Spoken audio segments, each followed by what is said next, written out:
Yeehaw! Howdy, my fellow page turners, and welcome back to the channel. I'm Matthew the Cowboy with a hat who reads, and this is the June on the Range.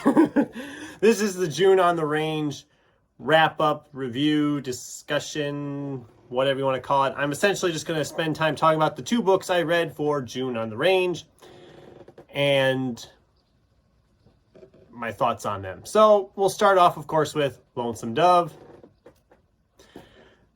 Lonesome Dove is by Larry McMurtry. It was published in the 1980s and is often considered one of the best Western novels ever written. I also look at it as being an overly long, overly stuffed Western novel, but we'll get into that.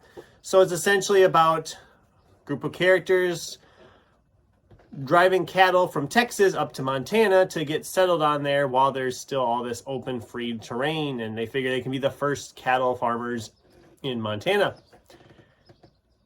And this is their adventure getting there. Now, the book is fine. There's a lot of memorable characters. There's a lot of... it moves fairly well, but it's way too long. It clocks... when I first picked it up, I was expecting like a 500, 600 page novel, and it clocks in closer to 950 pages, which was a lot longer than I was expecting, and it threw off all my reading for the month of June. All my reading went to Lonesome Dove, essentially, or at least it felt that way. But I still made up for it in the last week of June. I actually made up for the ground I lost a little bit, but... it's overly long because the author makes this weird decision to focus in on some of the side characters to the side characters. And we focus on them for a while like they're important, and then they're dead. And that happens a couple different times with a couple different characters. And one, we don't even get to see them die. We just hear about later, oh yeah, they died. Well, what was the point then? Why were we focusing on these characters so much? I don't know. It's never really clearly made clear. I did give it 4 stars. I wished it would have been maybe edited down a little more. It felt way too long for its own good. And that just kind of drained my enjoyment of it a little bit. It was well written. It is worth reading.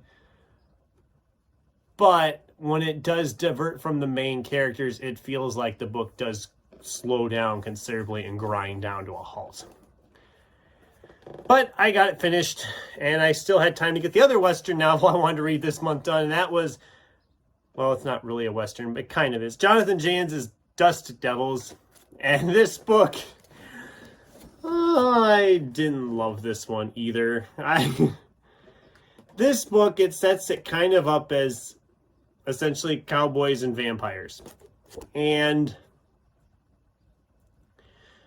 it builds up some suspense a little bit, but there's times it lulls.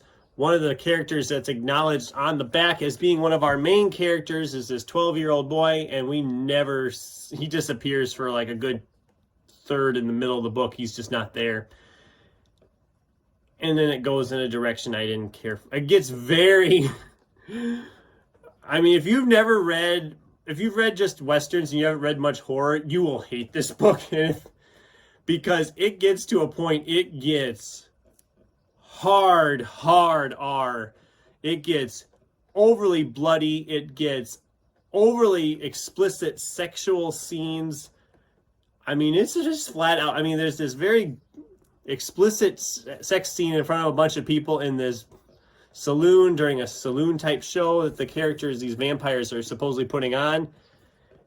And then it just sinks to a complete bloodbath. I mean, very gruesomely described about these vampires ripping throats out and burrowing their face in and eating out through the insides of rib cages. I mean, it gets really, really gruesome.